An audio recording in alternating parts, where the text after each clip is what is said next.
Vamos colocar de pé em nome de Jesus. Vamos orar para nós iniciarmos esse culto de ensino nessa manhã. Tenho certeza que o Espírito Santo ele vai falar profundamente aos nossos corações. É muito bom, até esqueci de falar com a Ana, se vocês tivessem trago alguma coisa que pudessem anotar algumas coisas que serão ditas. Mas de qualquer forma, nosso irmão Rafael, para quem não conhece, esse aí é o Rafael, nosso amigo, nosso ajudador, alguém que tem abençoado a nossa vida nesse projeto. Essa é a terceira igreja depois da pandemia que a gente faz. E a gente já tem aí proposta para estar rodando aí o estado e quem sabe alguns estados do país com esse projeto. Não visa dinheiro, graças a Deus, porque o meu patrão é Jesus, é Ele que tem me sustentado. A ordem dele para mim foi: faça a minha obra, porque eu vou cuidar dos teus. E assim a gente tem feito. Eu quero orar contigo nessa manhã para nós iniciarmos e para você ficar ligado. Mas se por um acaso você perdeu alguma coisa, não se preocupe, porque depois da filmagem, né, ele faz o filtro. Tem algumas coisas que eu digo que não pode doar, senão você preso, porque é muito forte, é muito contundente, né? Mas ele faz o filtro das principais coisas e aí você pode receber depois para você estar avaliando, né? E reconceituando. Amém? Vamos orar. Deus, quero louvar e adorar o teu nome por essa manhã tão especial de tua presença, pela vida dos teus filhos, ó Pai, que com tantos afazeres e tantas lutas que todos nós temos enfrentado nessa última hora, se propuseram a estar aqui, ó Deus, para ouvir a tua voz. A única coisa que eu te peço é que o teu Santo Espírito nos instrua nessa manhã, ó Pai, e que eu, em tuas mãos, seja um instrumento para falar aos nossos corações, ó Pai. Que os teus filhos compreendam que muitas coisas que serão ditas aqui irão confrontá-los, mas antes de confrontá-los, tem confrontado a mim, porque é uma faca de dois gumes, que corta primeiro aqui. Abençoa cada lar, cada família, dispensa uma bênção especial sobre a vida, sobre os sonhos, sobre os projetos dos teus filhos nessa manhã, ó Deus. E que o teu propósito na vida de cada um deles e na minha vida também venha se cumprir, para que o teu nome seja glorificado. Nós te oramos com fé, acreditando na nossa vitória, no nome de Jesus. E você diz? Amém. Pode se sentar em nome de Jesus. Queridos, deixa eu fazer umas considerações preliminares aqui para você entender como surgiu esse projeto. Adotando a postura de Cristo, esse curso de consolidação de vida cristã, ele surgiu em 2008 nessa igreja, né? A Ana até mandou o nome do pastor Átila para eu expedir um certificado para ele. Eu falei: como é que eu vou expedir um certificado para o mestre? Né? Porque grande parte do que eu aprendi na minha caminhada cristã, eu aprendi com o pastor Átila. Então, se hoje eu sou um crente chato, se hoje eu sou um crente que leva a sério a palavra de Deus, se hoje eu sou um crente que busca fazer as coisas certas, foi com o aprendizado que eu recebi dele aqui nesse lugar. Então, a gente tem feito no campo da pesquisa, né, a análise sistemática do que a igreja tem produzido e caminhado nessa última hora. E a gente tem visto que, infelizmente, tem muito crente, tem muito cristão que encara o cristianismo, né, como uma religião. E a nossa tese, né, porque ela vai se tornar uma tese, é comprovar que a única coisa que Jesus não veio fazer nesse mundo, e eu mostro isso na palavra e na história, foi formar mais uma religião. Jesus veio instituir um modelo de vida baseado no amor, na fé, na benevolência, na bondade, na misericórdia. Começa a meditar, começa a olhar para dentro de si e para o nosso corpo e ver se essas coisas não têm faltado no nosso dia de hoje. E se a gente não precisa de alguma forma buscar uma maneira da gente retomar o projeto inicial, descobrir aonde que a gente se perdeu e aonde que a gente precisa caminhar para chegar no fundamento que Deus quer. Então, nós temos um texto para a nossa reflexão, e eu quero te pedir que você abra aí, Gálatas, capítulo de número 2, né? E o verso de número 20. Eu quero ler contigo, para a gente ficar bem entendido. Gálatas, capítulo de número 2, carta de Paulo à igreja da Galáxia. E o verso de número 20. Você acha? Amém. Amém? Paulo diz assim: já estou crucificado com Cristo, e vivo não mais eu, mas Cristo vive em mim. E a vida que agora vivo na carne, vivo na fé do Filho de Deus, o qual me amou e se entregou a si mesmo por mim. Eu não sei se você... Olha para cá. Eu não sei se você já fez uma análise sistemática desse livro da Galáxia, dessa epístola de Paulo à Galáxia. Mas o objetivo de Paulo é combater os ensinos errôneos que uns falsos mestres na palavra estavam querendo colocar no meio do povo de Deus. No capítulo 1, no verso 8, Paulo diz assim: eu me maravilho que vocês tão depressa passaram do evangelho genuíno de Cristo para um outro evangelho, que não é outro, mas é o mesmo evangelho deturpado. Mas eu quero dar um recado para vocês: ainda que um anjo do céu vos anuncie um outro evangelho que não seja o evangelho de Cristo, seja ele anátema, maldito. Aí a gente vai pegar o nosso principal reformador, que é Martinho Lutero, e ele vai dizer uma frase muito interessante para a gente meditar e que você deveria guardá-la na sua mente e no seu coração. Ele diz assim: qualquer ensinamento, ouça isso aqui, qualquer ensinamento que não tiver como base as escrituras sagradas, a palavra de Deus, deve ser rejeitado, ainda que faça chover milagres. Aonde Lutero está respaldado para isso? Jesus vai dizer assim: olha só, o próprio Satanás se transfigura em anjo de luz, e se possível for, ele engana até mesmo quem é escolhido. Os sinais, eles acompanham aqueles que creem. Tem alguém que crê aqui?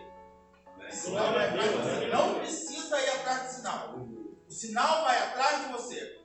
Qual é a problemática de tudo isso? É que em algum momento da história a gente se perdeu. Jesus, ele é crucificado, ele ressuscita e ele aparece e caminha com seus discípulos por 40 dias. Aí ele chega com os seus discípulos e diz assim, Atos capítulo 1, verso 8. Ficar em Jerusalém até que do alto sejais revestidos de poder. E recebereis poder ao descer sobre vós o Espírito Santo. E vós sereis as minhas testemunhas na Judéia, Samaria e até os confins da terra. Os discípulos obedecem. E assim, o primeiro século da igreja é algo assim extraordinário. A gente vai ver que a igreja ela explode e ela vai bem até o terceiro século. Só que, no ano 325 da nossa era cristã, guarda essa data, acontece algo. Aparece um camarada chamado Constantino, você já ouviu falar dele? O imperador romano. Ele transforma o cristianismo na religião, guarda esse nome, religião oficial de Roma. E nasce a nossa prima, né? A Igreja Católica Apostólica Romana. Ali começou o problema. Porque até então, os cristãos verdadeiros, eles encaravam Jesus não como uma religião, mas como um modelo de vida. A vida deles era pautada naquilo que Jesus ensinou. Está dando para vocês entenderem isso? E por que eu digo que Jesus não é religião? Porque quando Jesus chega no mundo, já existiam várias religiões. O judaísmo era uma religião, sim ou não? Hã? O budismo é uma religião, sim ou não? Sim. O confucionismo é uma religião, sim ou não? Sim. O judaísmo, budismo, século 5 a.C., confucionismo, século 6 a.C. Então já existiam várias religiões quando Jesus chega no mundo. Por que é que ele iria vir fundar mais uma religião? Esse conceito de religião, ele é um conceito equivocado. E quando eu te digo que ele é equivocado, a palavra, por exemplo, na tradução da Septuaginta, a palavra religião significa ligar o homem a Deus. Certo? Alguém pode me explicar? O islamismo é uma religião? Sim ou não? Sim. É uma religião. Sim ou não? Como é que alguém se liga a Deus se enchendo de bomba e explodindo um monte de gente inocente?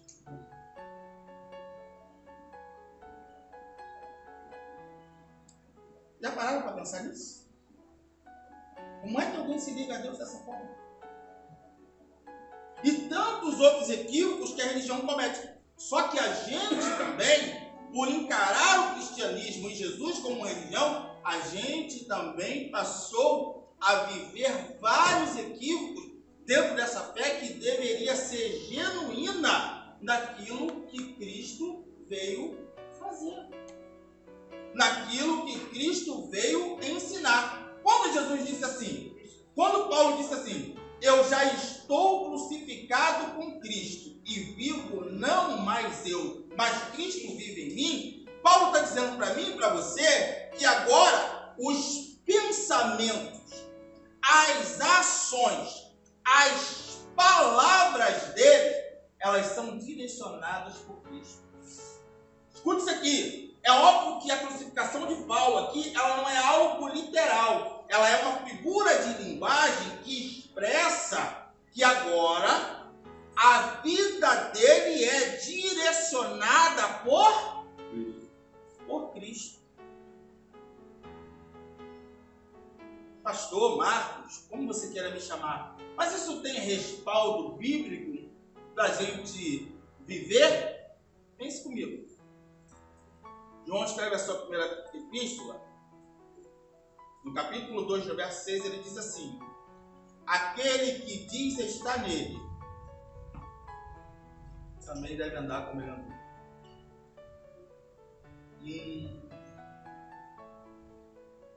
Fala para esse crente aí, vai apertar. Aquele que tem alguém aqui que está nele? Tem alguém aqui que está nele? Deve andar como ele andou. E aí fica uma pergunta para mim e para você: como é que Jesus andou nesta terra?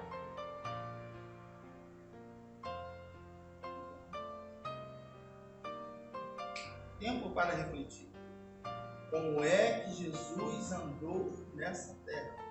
Como é que Jesus viveu nessa terra? Nos dando um exemplo, nos dando um modelo, e é por isso que ele encarnou, para passar na carne tudo aquilo que a gente passa.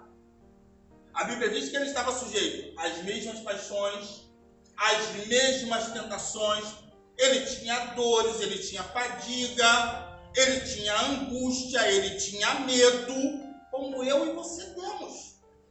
Mas em tudo isso, ele permaneceu obediente ao Pai. Ele sempre dizia: eu não vim para fazer a minha vontade, mas para fazer a vontade do meu Pai. Aí você vai ver Jesus sendo abordado por um homem que ele é doutor da lei.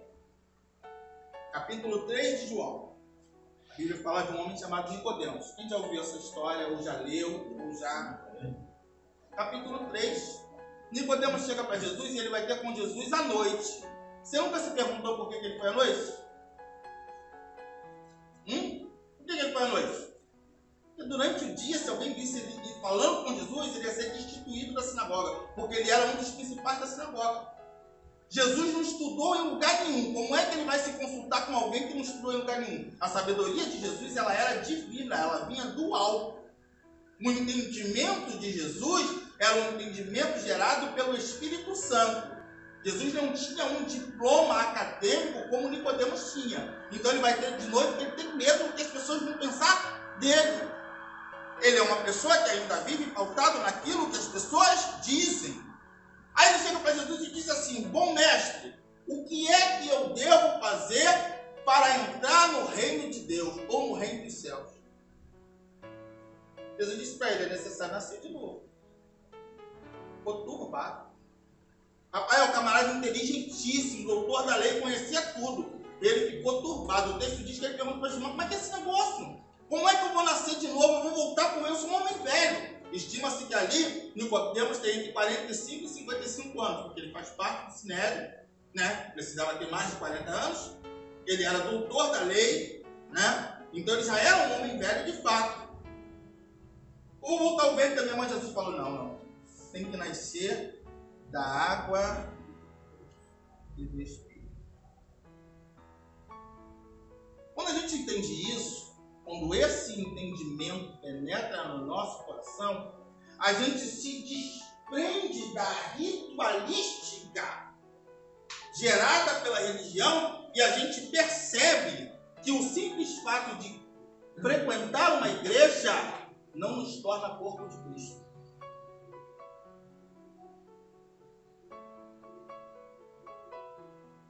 Que o simples fato de fazer parte de um grupo religioso, seja ele de qualquer espécie, não nos torna corpo de Cristo. Existem duas igrejas vagando pelo mundo: a igreja física e o corpo místico de Cristo, que é para aqueles que verdadeiramente decidiram nascer de novo. Como é que eu sei que eu estou nascendo de novo? Quando é que eu percebo a obra que Deus está fazendo na minha vida? É quando o meu entendimento ele é renovado. 2 Coríntios 5,17. Há de ser que se alguém está em Cristo, uma nova criatura é. As coisas velhas já passaram.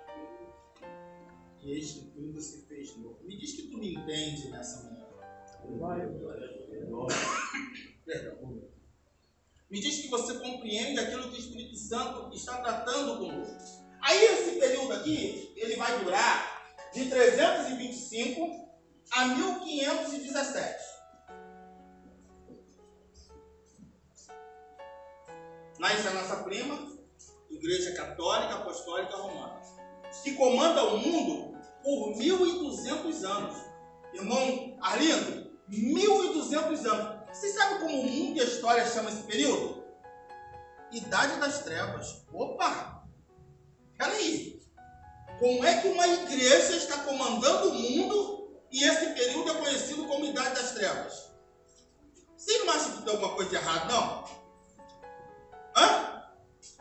O que vocês acham? Vocês nunca pararam para meditar sobre isso? Uma igreja está comandando o mundo, mas esse período é conhecido como Idade das Trevas. Só que a Bíblia diz que a igreja é coluna da verdade. Porque foi o conceito religioso instituído por essa igreja que transformou ela no que ela é. Começou dentro desse período um processo chamado cristianização. Quem já ouviu falar disso? Quem já viu um filme aqui chamado Cruzada? Já assistiu? O que era a cruzada? A cruzada era o evangelismo armado. Chegava lá diante do barro e dizia assim: ó, tu tem que receber Jesus. Tu tem que ser cristão. Ah, não quero não, mata.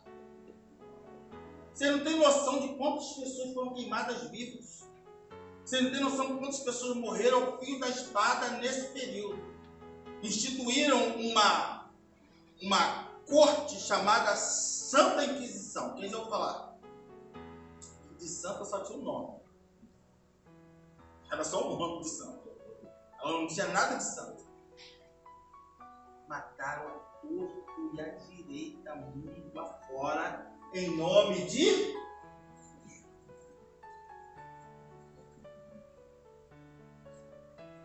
Mas esse era o modelo? Eu pergunto para você, esse era o modelo? Nunca foi. A religião, ela mata, ela fere, ela discrimina, ela humilha, ela separa. E Jesus, pastor? Jesus ama. Jesus abraça. Jesus compreende. Ah, me mostra isso. Te mostra. Os judeus ultra-ortodoxos, cheios dos seus diplomas, né, das suas, dos seus estudos da Torá, trazem para Jesus uma mulher, e você se lembra dessa passagem, e diz para ele assim, ó, a lei, e eles estão cobertos. Eles estão cobertos e alinhados. Porque pela lei, apesar de ser uma pegadinha, né? Porque a lei dizia que tanto o homem quanto a mulher deveriam ser apedrejados, mas trouxeram só a mulher. E aí também existe uma questão cultural em tudo isso. Por que a mulher? Porque a mulher tinha menos peso. Tinha menos... Na cultura judaica, a única serventia da mulher era procriar, mais nada. Absolutamente nada. Na cultura judaica, absolutamente só procriar. De preferência filho homem, tá? Porque se desse filho a mulher, era maldição também. Então trouxeram a mulher. Mestre, essa mulher foi apanhada de adultério. E a lei está dizendo, nós estamos amparados pela lei, que ela tem que ser apedrejada. Jesus, beleza. Pode apedrejar, mas só vai apedrejar aquele que achar que não tem pecado.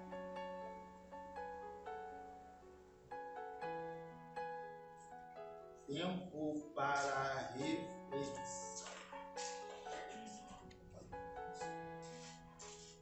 Pense em quantas vezes o nosso critério religioso discriminou, excluiu alguém por a gente achar superior porque a pessoa cometeu um erro, um pecado.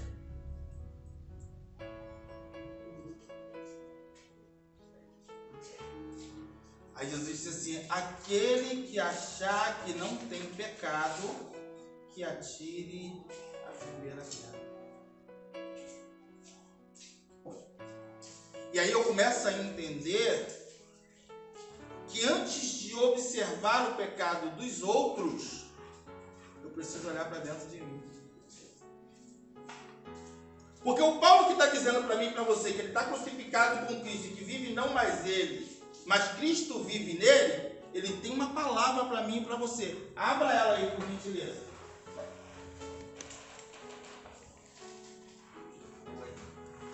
Excelência. Excelência no Paulo. Muito bom, irmã Rosinha. A senhora tem cultura. Aí, você. Tem que focar para ficar mais abençoado. Né? 1 Timóteo, primeira epístola de Paulo ao seu conservo Timóteo,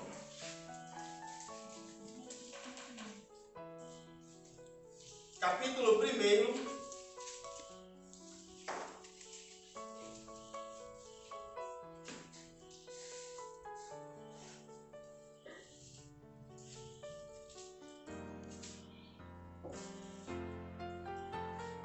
e o verso 15. Vê se não está escrito assim. E esta palavra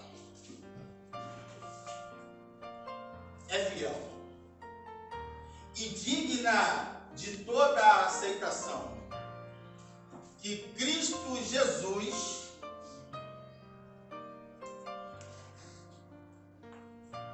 veio ao mundo para salvar, do qual eu sou. Agora olha para cá. Se Paulo, sendo quem era, se sentia o principal dos pecadores, o que eu e você precisamos nos sentir?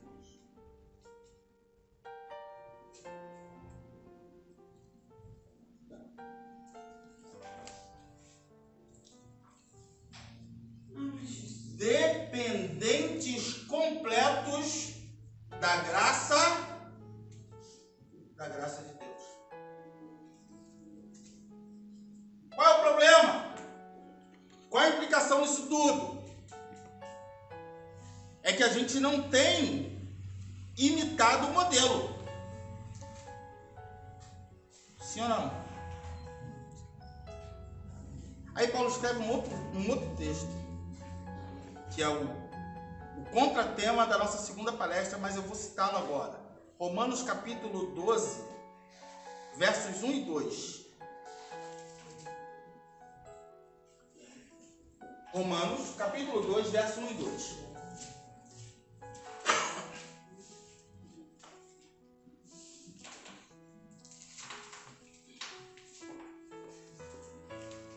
Rogo-vos, meus amados irmãos, pela compaixão de Deus, que apresenteis os vossos corpos como um sacrifício vivo e agradável a Deus. Olha para cá.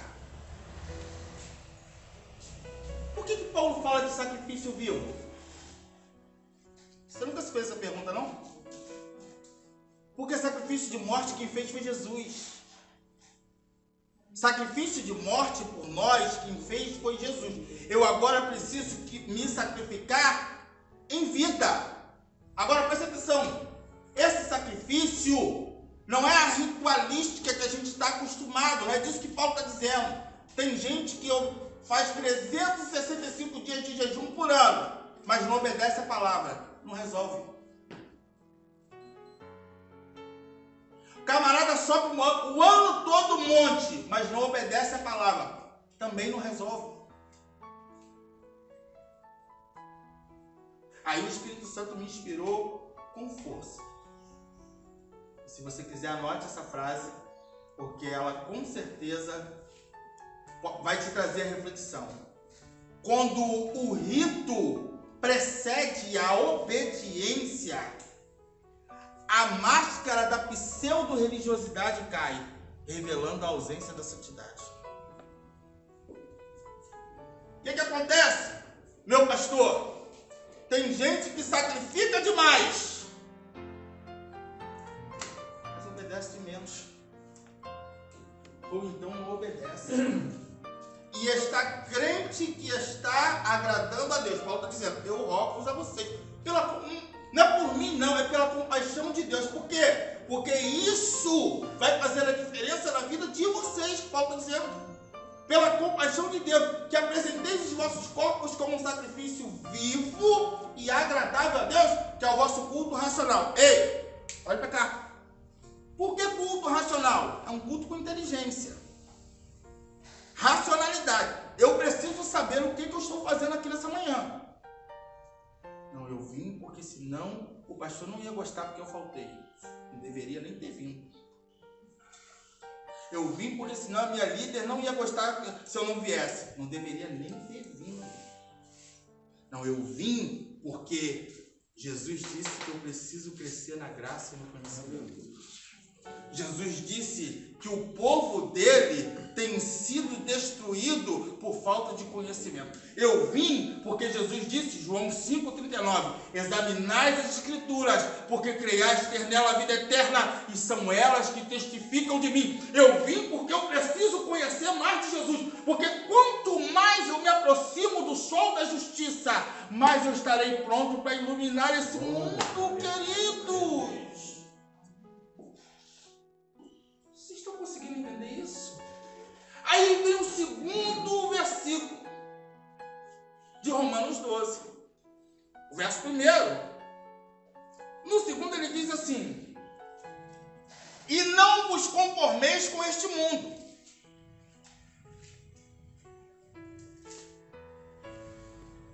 Fala para mim, vocês já perceberam como é que a igreja anda conformada com tudo? Sim ou não? A igreja hoje de mão dada com o mundo. A gente usa o que o mundo usa. A gente fala o que o mundo fala. A gente veste o que o mundo veste. A gente se parece com todo mundo. A gente só não se parece com ele. E aí? Como é que vai ser esse negócio aí?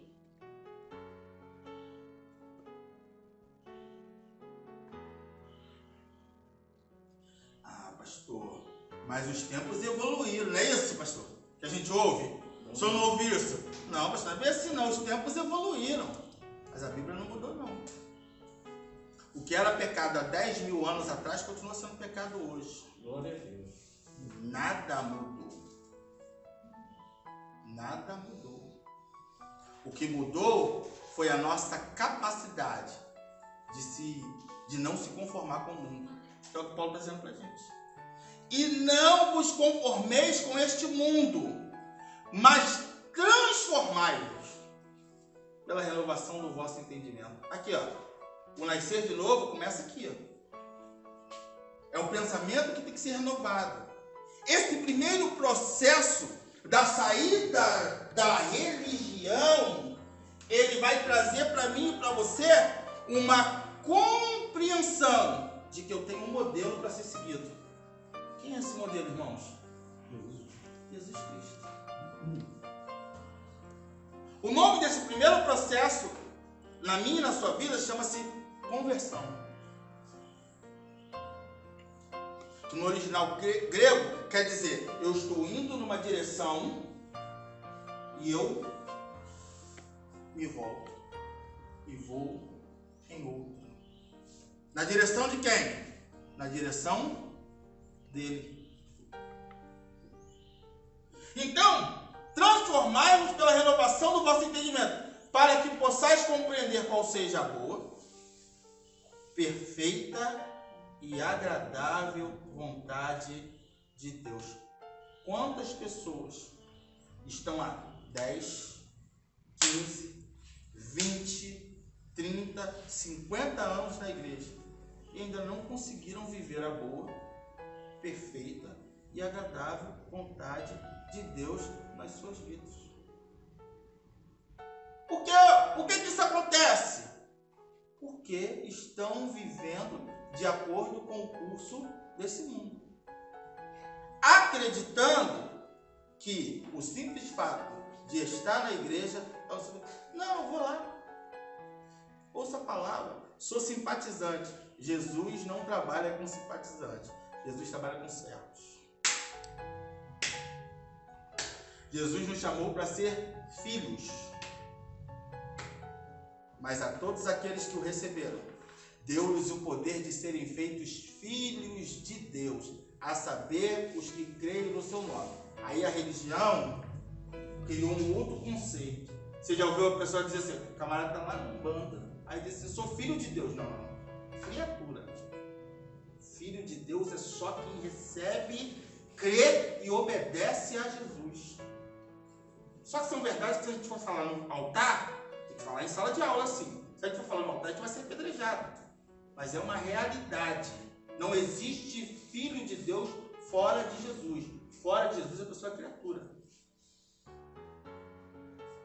Isso é um conceito religioso. Por quê? Qual foi a grande jogada da nossa prima? Você está na igreja, você está seguro. Vocês lembram das catedrais? Quem já viu uma catedral, ainda que seja por foto aqui? A catedral, ela é cheia de gárgulas, demônios, por lado de fora. Vocês já viram isso? Já observaram isso? O demônio está do lado de fora. Onde está seguro? Na igreja. Traz o dízimo. Se tu tem 3 mulheres, arruma a quarta, mas traz o dízimo. Se tu fuma um maço de cigarro por dia, fuma 2, mas traz o dízimo. Se tu é fornicador, continua fornicando, mas traz o dízimo. Porque na igreja você não precisa ser mudado, não precisa ser transformado. Continua com a tua vida do jeito que você está, mas traz o dízimo. E infelizmente, mesmo no evangelho de hoje, a gente vê pessoas que vivem exatamente assim. Mas eu quero louvar a Deus que Deus está renovando a nossa mente. Que Deus está nos fazendo observar tudo isso e nos transformando para que a gente faça a diferença em meio a uma geração que se corrompe. E eu vou dizer para vocês, hein? Vai doer. Ser diferente não é fácil. É só você analisar as histórias que a gente tem na Bíblia. Todo mundo que quis ser diferente desse mundo sofreu algum tipo de perseguição. E isso é até bom, porque isso demonstra que você está agradando a Deus. Crente com a vida muito suave, ninguém fala dele, ninguém acusa, ninguém se levanta, ninguém... Tem alguma coisa de errado. Alguma coisa de errado com a vida desse crente. Tem ninguém te perseguindo, tem ninguém falando de você, você não está enfrentando problema nenhum, tua vida é sombra e água fresca. Tem alguma coisa de errado.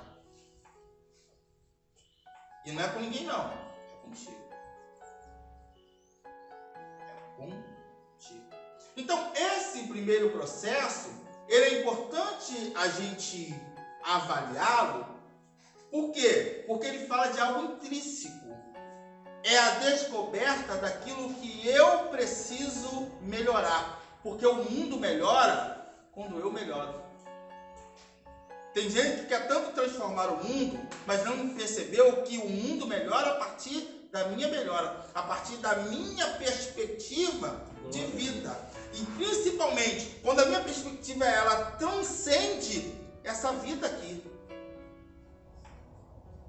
Porque isso aqui, né, tem até uma piada sem graça que diz: tudo na vida é passageiro, menos o motorista e o cobrador. Não é isso? Mas isso aqui é passageiro, isso aqui é uma escola.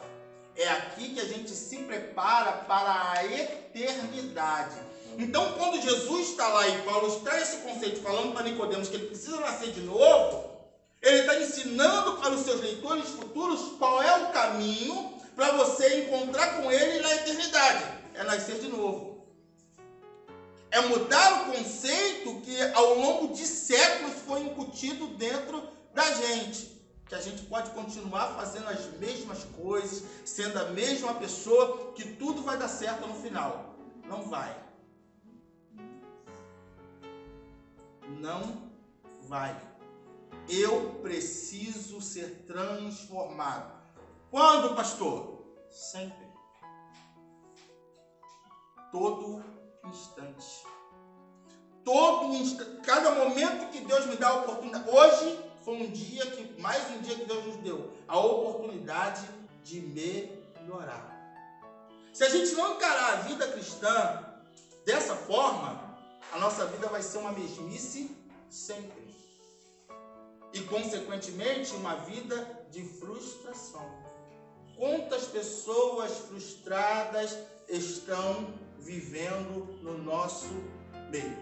Um outro conceito que a religião traz, presta atenção nisso aqui, é muito interessante a gente meditar nisso. Existe um cientista da religião, eu cito ele no livro, né? Que, como eu falei para vocês, isso vai se tornar um livro. O livro está no forno, já vai sair. Otto Maduro, ele diz que religião, o conceito de religião é um grupo de pessoas que se reúne em torno de uma divindade para lhe oferecer sacrifício em troca de bênção. Logo, eu percebo que o cristianismo não é uma religião. Porque o que eu e você fizemos ou podemos fazer para merecer a vida eterna? Nada. A Bíblia diz que Deus amou o mundo de tal maneira que deu o seu Filho unigênito para todo aquele que nele crer não pereça, mas tenha a vida eterna. Paulo vai dizer que ele nos amou quando nós ainda estávamos vivendo em pecado. Ele nos reconciliou com Deus. É a história de alguém, de um rei, que desce do seu trono de glória para ir em busca dos seus súditos. Você já parou para ver dessa perspectiva? É isso. Jesus desceu e nada que eu faça vai fazer Jesus me amar mais. Ele já me ama o suficiente. Deu a sua vida por mim. Tá dando para vocês entender isso? E detalhe, não só a gente que está aqui. Ele ama o camarada que está lá fora, fazendo um montão de besteira. Como é que pode isso? O camarada está matando. Essa semana eu recebi uma... De vez em quando aparecem umas enquetes, né, no nosso Face. Aí apareceu lá a foto do Nardoni, a foto da Rustoff, né? É a Rustoff. E um monte de gente que fez um montão de barbaridade. Aí a pergunta era: você é a favor da pena de morte para essas pessoas? Aquela catucar a onça com vara curta? Eu falei, bem, em primeiro lugar eu gostaria de saber se algum deles fosse filho de vocês, se vocês seriam a favor da pena de morte.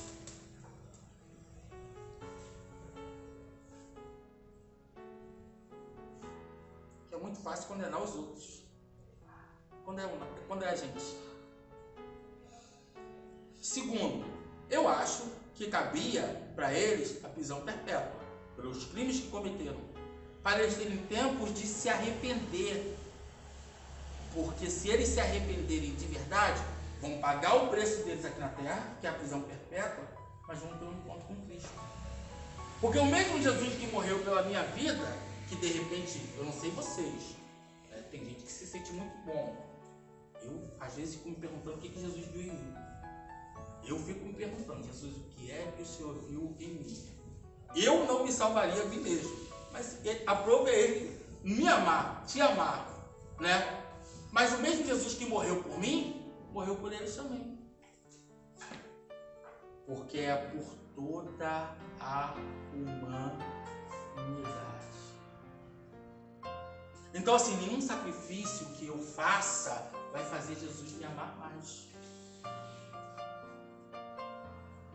Agora, quando eu decido segui-lo, servi-lo, amá-lo de coração, não por aquilo que ele pode me dar, mas por aquilo que ele já me deu, não por aquilo que ele pode fazer, mas por aquilo que ele já fez, aí o conceito de religião cai por terra. Porque aí eu estou servindo a Deus de verdade. Pastor, teve alguém na história que serviu a Deus nesse nível? Quem já leu o livro de Atos aqui? Já leu o livro de Atos? Você conhece a história de Estevão? Estevão não estava sendo apedrejado, sim ou não? Sim. Por que? Estava roubando alguém? Hã? Estava não? O que estava fazendo mesmo? Estava fazendo a vontade de Deus. Padeceu fazendo a vontade de Deus. É alguém que entendeu que esta vida aqui ela é passageira. Aí ele está sendo apedrejado. Mas ele continua dizendo que Jesus é o Senhor. Ele continua dizendo que Jesus é o Rei dos Reis. Ele continua dizendo, e melhor, o céu é revelado a ele, né? Ele vê Jesus assentado à destra de Deus, intercedendo por nós. Era um homem como eu e como você, mas que servia a Deus não por aquilo que possuía ou que iria possuir, mas por aquilo que Deus quer. Esse processo, vamos ver se. E aí fica uma pergunta para mim e para você: será que a gente é convertido? Será que a gente tem se convertido todos os dias? Será que todos os dias a gente acorda com a seguinte perspectiva: eu preciso ser hoje, meu pastor, melhor do que eu fui ontem. E eu preciso ser amanhã melhor do que eu estou sendo hoje. Isso é o Evangelho. Eli Soares canta um louvor que ele canta assim: me ajude a melhorar, sozinho eu não consigo mais, eu sei, eu sou humano, eu só sei errar. Me ajude a melhorar todos os dias, Deus nos dá uma oportunidade de melhorar. Muda o conceito, muda a mente. Pede a Deus para extrair todo o conceito da religião que mata, que fere, que discrimina, que olha os outros com um olhar de superioridade. Porque olha para cá, quando Deus olha para a gente, sabe como é que Ele nos vê? No mesmo nível. Pastor, o Senhor está no mesmo nível que a gente? Talvez eu esteja no nível menor. Porque o elevador de Deus, ninguém sobe para cima. Só se sobe para baixo. Pelo menos aqueles que entenderam o propósito de Deus. Quem entendeu o propósito de Deus, entende que no elevador de Deus, a gente sobe para baixo. Ah, de onde se tirou esse conceito? De se imitar a Cristo. Não é isso que a gente está dizendo? Paulo escreve um texto, Filipenses capítulo 2, de 5 a 11. Abre aí comigo, por gentileza. Filipenses capítulo 2, de 5 a 11. Se você acha, diga amém.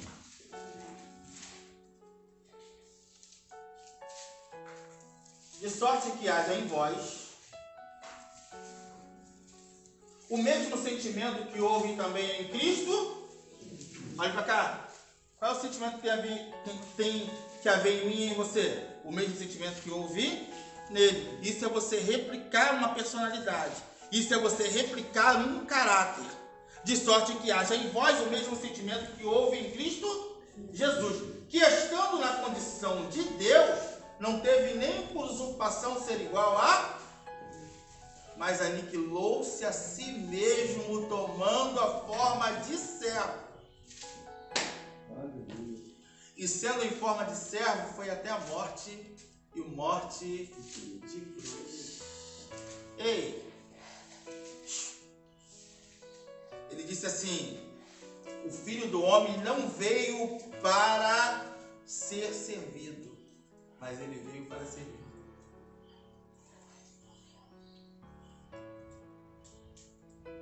Servir a quem, pastor? Primeiramente, servir a Deus. Primeiramente, servir a Deus. Segundo, servir ao próximo.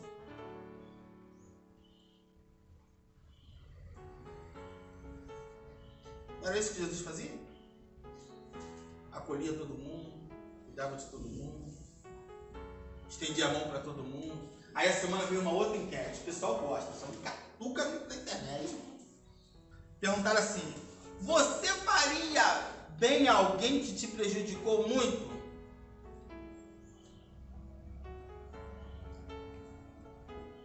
E aí, igreja? Uma pergunta pra gente.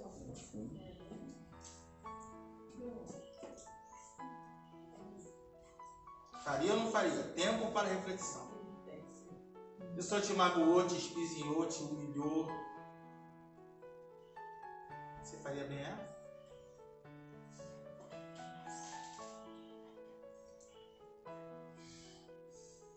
Coloquei lá. A minha natureza humana não faria.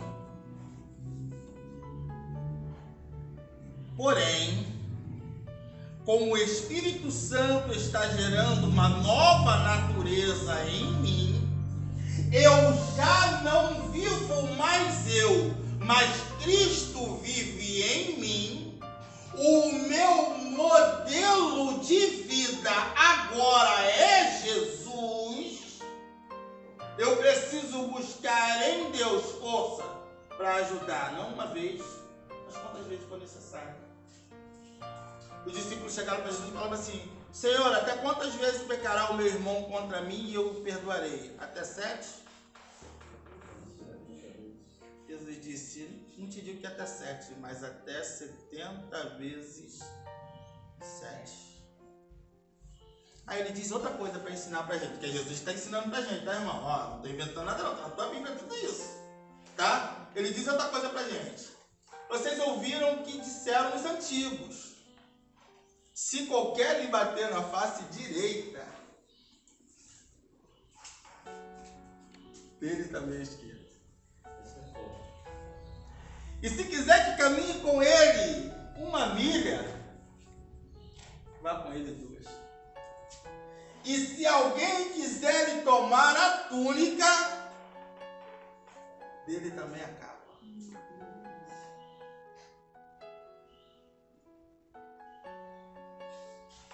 Fale, mano, eu sei o que você quer falar. Alguém fala, gente, alguma coisa.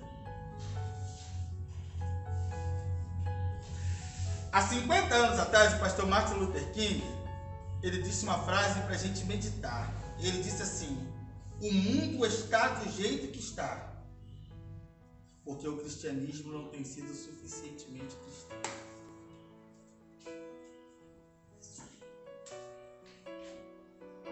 Tempo para reflexão. Mas tempinho para reflexão. O mundo está do jeito que está, porque o cristianismo não tem sido suficientemente cristão. Aí eu vejo Jesus, pastor, no meio dos seus discípulos. E eu quero encerrar essa primeira palestra, conversão aqui. Só a gente ir para o intervalo, tomar uma água, ir no banheiro. Ele está no meio dos seus discípulos. É a última ceia deles. Ele diz assim para eles: aquele que mete a mão comigo no bocado, é esse que vai entrar aí. Aí Judas vai lá e ó. Eu fico imaginando ele olhando no olho de Judas. Não expulsou ele da mesa. Não chamou ele de traidor. Não humilhou. Aí ele pega a toalha, vem e vem lavando o pé de um por um. E ele lava o pé de Judas também.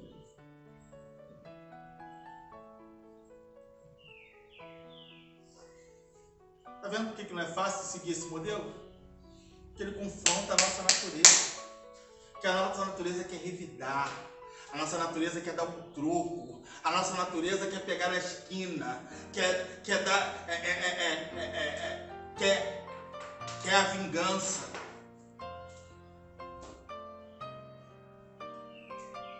Mas que bom que nessa manhã o Espírito Santo está dizendo para mim e para você que a gente precisa se crucificar com Cristo todos os dias.